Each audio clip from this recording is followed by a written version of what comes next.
സാമ്പത്തികമായി പിന്നാക്കം നിൽക്കുന്നവർക്കും മാരക രോഗങ്ങൾക്ക് ചികിത്സ തേടുന്നവർക്കും കൈത്താങ്ങായി വൺ കേരള കരുതൽ മിഷൻ എന്ന പേരിൽ പുതിയ പദ്ധതി. ഇന്ദിരാ ഗ്യാരണ്ടിയിലുള്ള ഉമ്മൻചാണ്ടി സൌജന്യ ഇൻഷുറൻസിന്റെ പ്രാരംഭ പ്രവർത്തനങ്ങൾക്കായി 10 കോടി രൂപ അനുവദിച്ചു. എൻഡോസൾഫാൻ ദുരിതബാധിതരായ കുടുംബങ്ങളെ ഏറ്റെടുക്കാൻ സർക്കാർ നടപടി സ്വീകരിക്കുമെന്നും ബജറ്റ് അവതരിപ്പിച്ച് മുഖ്യമന്ത്രി വി.ഡി. സതീശൻ ഉറപ്പ് നൽകി.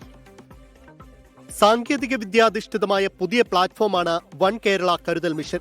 സാമ്പത്തിക പരാധീനത മൂലം ചികിത്സയും കുട്ടികളുടെ വിദ്യാഭ്യാസവും മുടങ്ങുന്ന കുടുംബങ്ങൾക്ക് നേരിട്ട് സഹായം എത്തിക്കുകയാണ് മിഷന്റെ പ്രധാന ലക്ഷ്യം.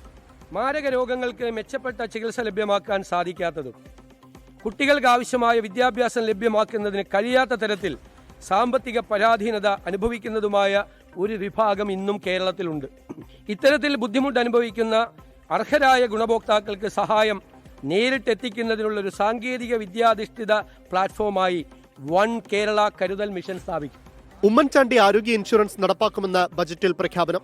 എല്ലാ കുടുംബങ്ങൾക്കും 25 ലക്ഷം രൂപയുടെ പരിരക്ഷ നൽകുന്ന സൗജന്യ ഇൻഷുറൻസ് പദ്ധതി ഇന്ദിരാ ഗ്യാരണ്ടിയുടെ ഭാഗമായി പ്രഖ്യാപിച്ചതാണ്. ഇന്ദിരാ ഗ്യാരണ്ടിയുടെ ഭാഗമായി നടപ്പാക്കിയ സ്ത്രീകൾക്കുള്ള സൗജന്യ യാത്രയുമായി ബന്ധപ്പെട്ട പ്രിയദർശിനി പദ്ധതിക്കായി 600 കോടി രൂപ അനുവദിച്ചു.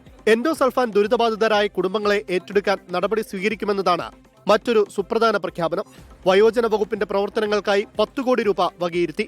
മനുഷ്യ വന്യജീവി സംഘർഷം ലഘൂകരിക്കുന്നതിനായി ആധുനിക സാങ്കേതിക വിദ്യയുടെ സാധ്യതകൾ പ്രയോജനപ്പെടുത്തും.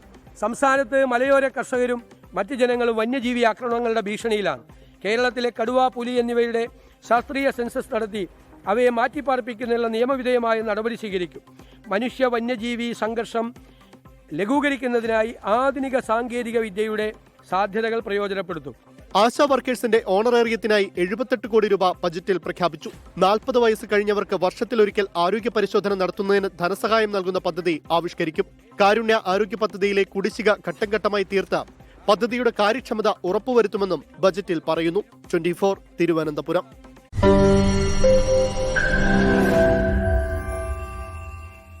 ലോകത്തെവിടെയായാലും ഏത് സമയത്തും 24 വാർത്തകളും ഓഗ്മെന്റഡ് റിയാലിറ്റി പാക്കേജുകളും എക്സ്പ്ലെയിനറുകളും വിശദമായി കാണാൻ ഞങ്ങളുടെ യൂട്യൂബ് ചാനൽ നിങ്ങൾക്ക് സബ്സ്ക്രൈബ് ചെയ്യാം.